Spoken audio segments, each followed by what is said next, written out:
Sentire Media. Hello, you.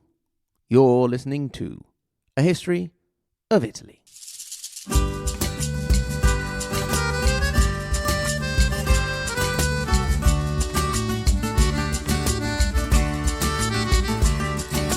Episode 123, The Tuscan Scene and Florence Rising, 1302 to 1327. Lasci i colli nelle valli, tra due salici piangenti, io ritrovo la speranza di un amore che ormai fu. In our continuous tour going round and round Italy and bringing each area up to speed on what the others were doing so as to try, in some way or form, to keep a chronological picture of what was going on, the time has come to visit Tuscany. Since we haven't visited in a while, we're going to first do a quick overview before we pick up in 1302, where we last left off with poor old Dante Alighieri being exiled. Now, perhaps Tuscany is the quintessential Italy, with its rolling hills, beautiful colours, and rich vineyards. It's the place where all the middle-aged English and American women come to buy old villas and fix them up with a series of confusing yet humorous misunderstandings with the locals that eventually leads them to find love in the best rom-com fashion. Some, pointing to the great English love for the region, have considered it an additional English county, that of Chianti-shire. But make no mistake, we Italians are also drawn by Tuscany, with our ideal retreat for a couple of days being a one-day trip to one of the many wonderful cities such as Florence, Lucca, Siena, Arezzo, Volterra or Pisa and so on, and then spending a night in one of the many agriturismi, the rural farm stay inns where you can enjoy the peace and quiet of the countryside, perhaps with a great bottle of, let's say, Montepulciano and a large Florentine steak.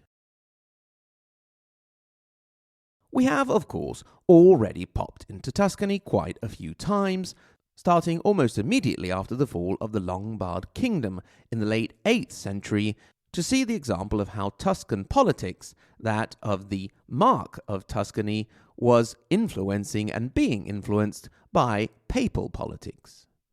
We also spent time in Tuscany around the era of the Countess Matilda of Tuscany, who was also Marquise. Is that a female Marquise? Well, anyway, she was the ruler of the region, and it was in particular thanks to her mother Beatrice in particular, that a little backwater town by the name of Florence had started to gain a certain importance.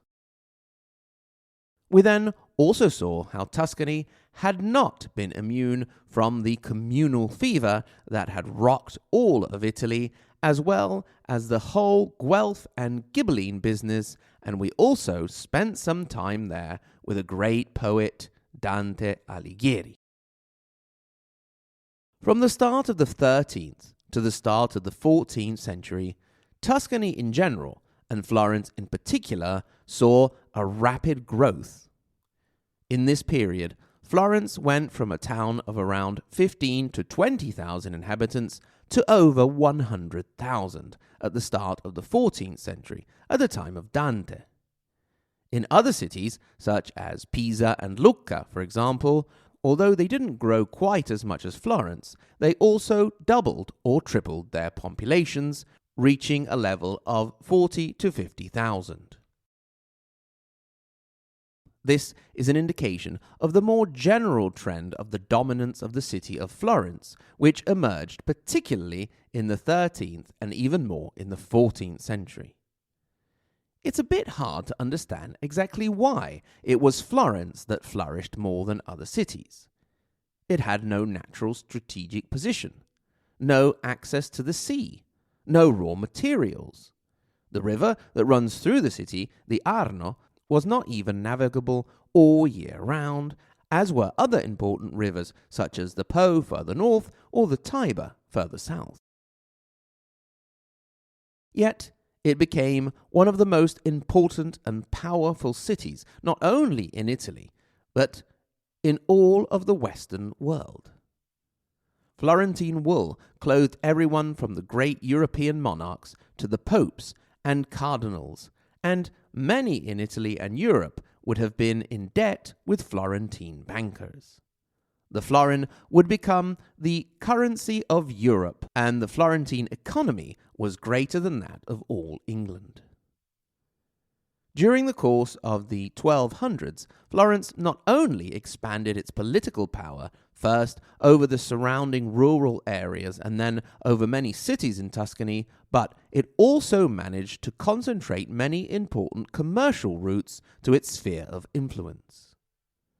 By the end of the 14th century, Florence would become the dominant power of all of the region, except for Siena, which would hold out until about the 16th century, and Lucca, which would make it all the way up to the 19th. Another important development of the 13th century that will be central to our story was the growth in power of le arti, the arts or guilds, if you will, the organizations representing various professions, such as those of the notaries and judges, the money exchangers or bankers, and the wool merchants and makers, and so on. It is in particular in the latter part of the 1200s that these groups of new rich started to chafe under the rule of the ancient noble families and push for their share of power. Incidentally, for those who are big on card and board games or video games with intrigue and guilds and all that lovely stuff, this is the period we're talking about. Of course, this was going on as the whole Guelphs and Ghibellines business was raging in the region.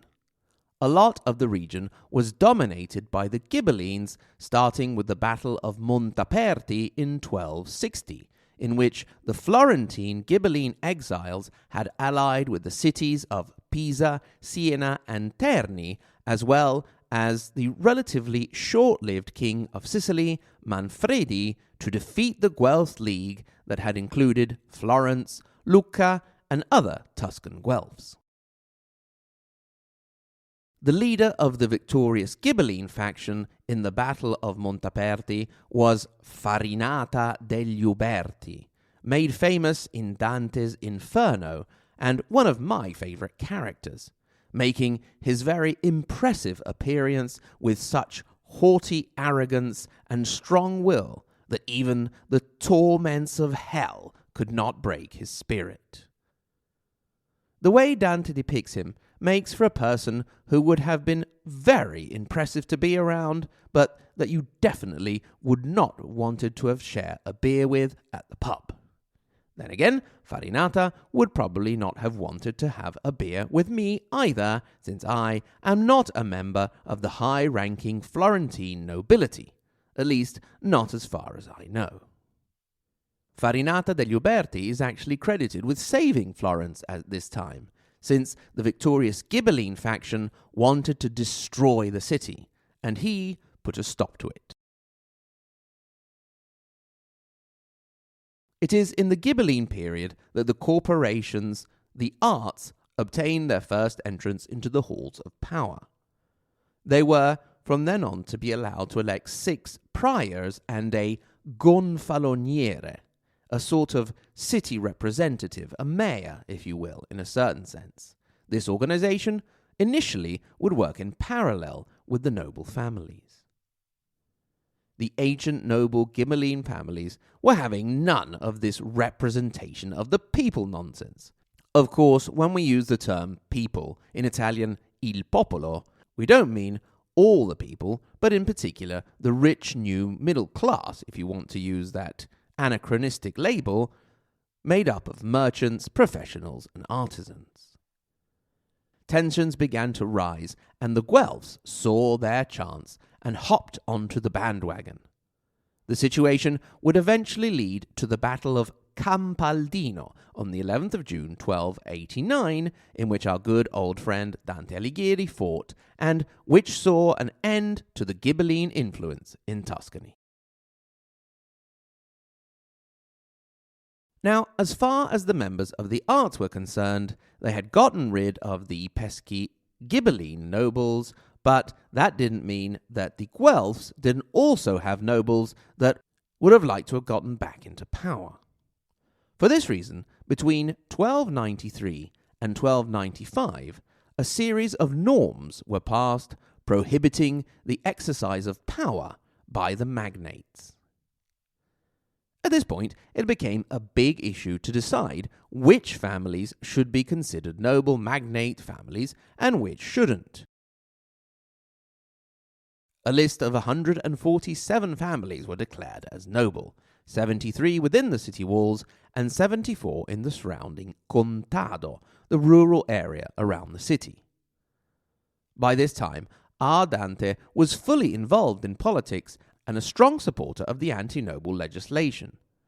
That is, of course, if it didn't go back too far in the family tree, because the poet himself had a knight lurking around a few generations hence and made it very sure that the norms that wanted to go further back in time were struck down.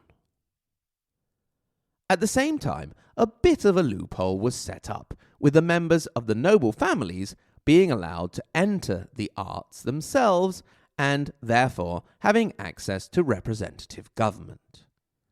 Dante himself became a member of the Doctors and Spice Merchants Corporation. This was perhaps totally random, or something to do with the fact that being a writer and using ink had something to do with spice and chemicals and whatnot. Now, in Florence, just because there weren't any Ghibellines anymore, it didn't mean that all the families and corporations were getting along and being lovely and charming. Indeed, after the end of the whole Guelphs versus Ghibelline struggle, we see the Guelph faction dividing up into black Guelphs, led by the Donati family, and the white Guelphs, led by the Cerchi family. Both were important banking houses.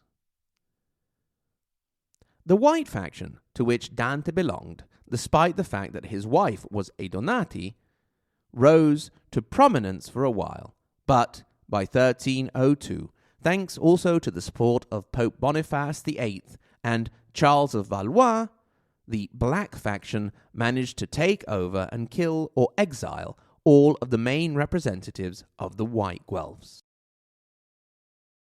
You remember that this was also when Dante was exiled and he would never return to his native Florence. Not even his remains after his death, which to this day lie in the city of Ravenna.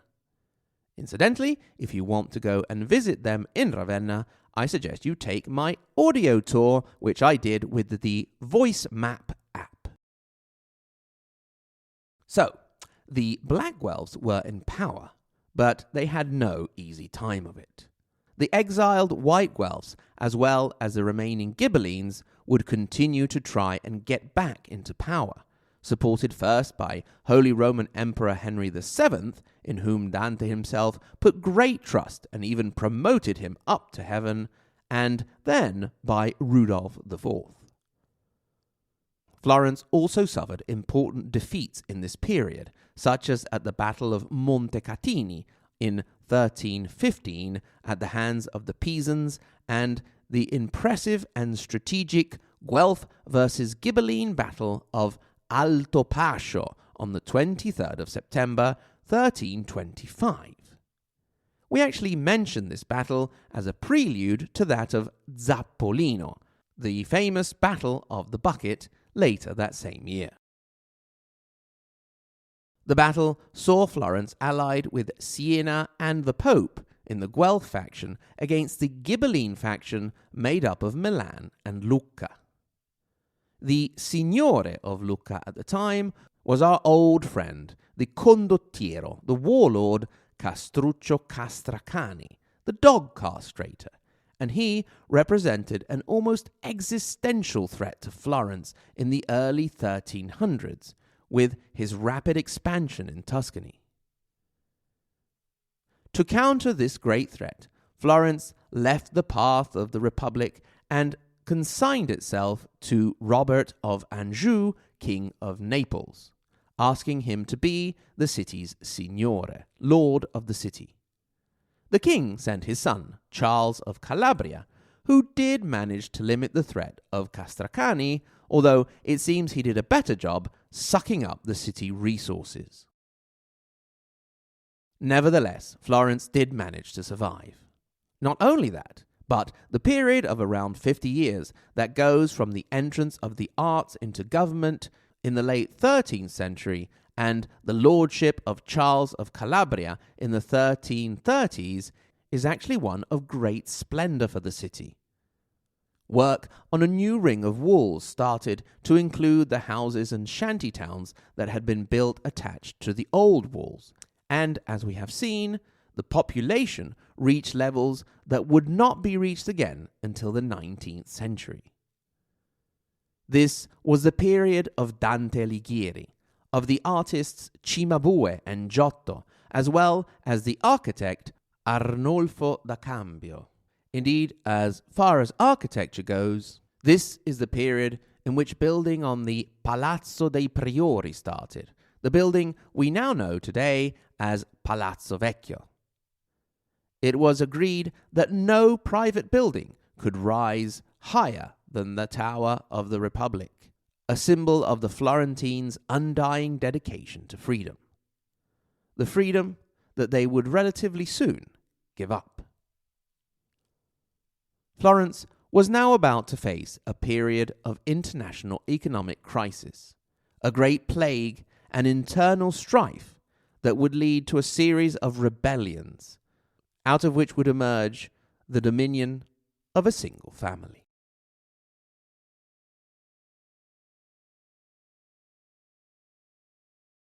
Thank you very, very much for listening.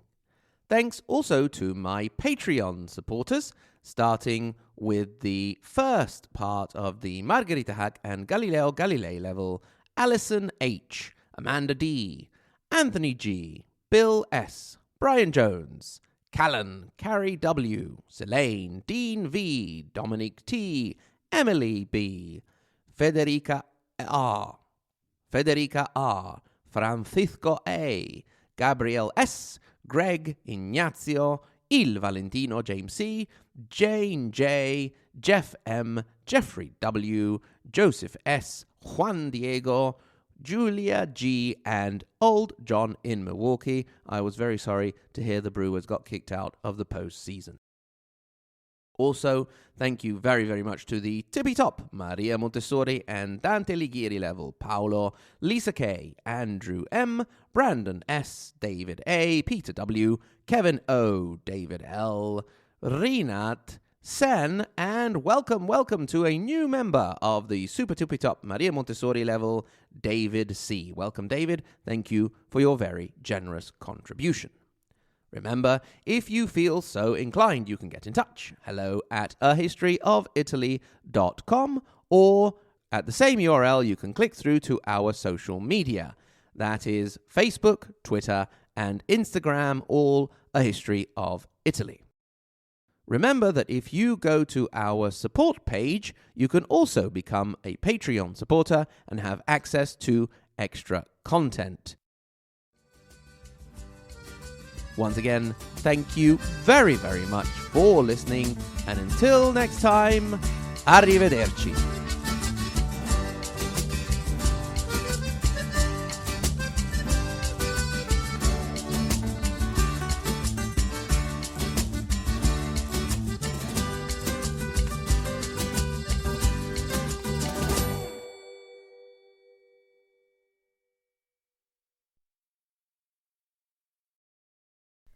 Order, this session of the representatives of the arts is now in sessions. I'll just call the rolls.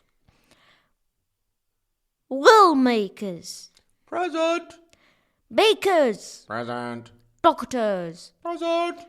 judges and notaries. Present. Right now, we have called this important meeting. Excuse me. Yes, what is it? You forgot to call me.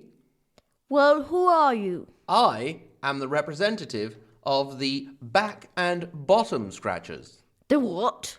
The back and bottom scratchers. Oh, that's job now, is it? Oh, why, yes, sir. I'm surprised you don't know of us. We control a large area near the river. What is it you do exactly? Well, we scratch backs and bottoms. Isn't that something someone can do to himself? Have you ever tried scratching that place on your back you just can't reach? Well, yes, but I usually get my family to do it, or a friend, or just use a stick. Ah, well, you've never had your back or bottom scratched by one of us. But if our services are not welcome, I'll just go back to my colleagues and tell them... No, there's no need to get annoyed. The back scratchers are welcome. And bottoms. Yes, sorry, and bottoms. We had to expand our area of influence after the Great Itch of 73. Yes, I'm sure it was tragic. Now, if we may proceed... What now? I wish to be represented. And who are you? I'm goat comedian. Say what now? A goat comedian. I make goats laugh. For what purpose, may I ask? The milk tastes better. All right. As long as we can get this started, we'll add the goat comedians. Oh, for heaven's sake! We're trying to get a meeting started here, and all these weird professions keep popping up, and I had quite enough.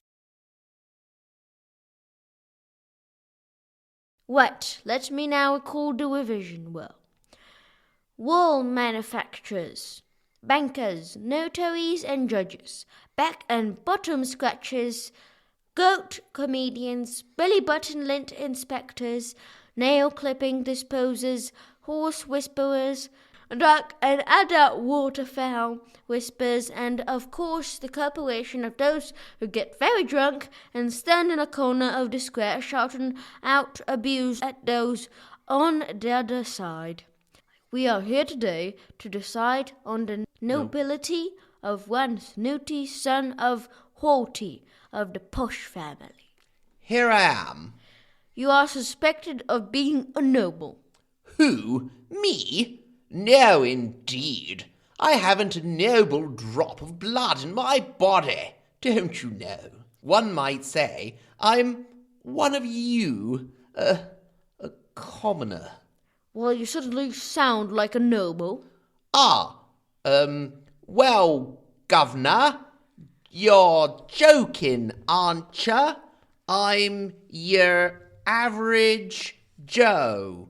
In apples and stairs, sisters blister, have a bakers and all that. What are you talking about? You sound worse than Dick Van Dyke. Who? Never mind. If you aren't a noble, what about all those horses you have? They're not horses. They are my cousins. Cousins? Yes, they're just very ugly. This is all ridiculous. Whoops! Would you look at that? I just accidentally dropped a big pile of florins on your desk. Silly me. I'll just leave them there, shall I? Well, come to think of it, you're probably not a noble after all. Off you go. Oh, thank you very much.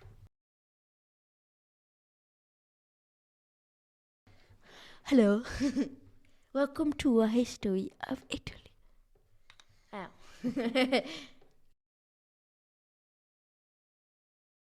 Duck and udder waterfowl. Waterfowl.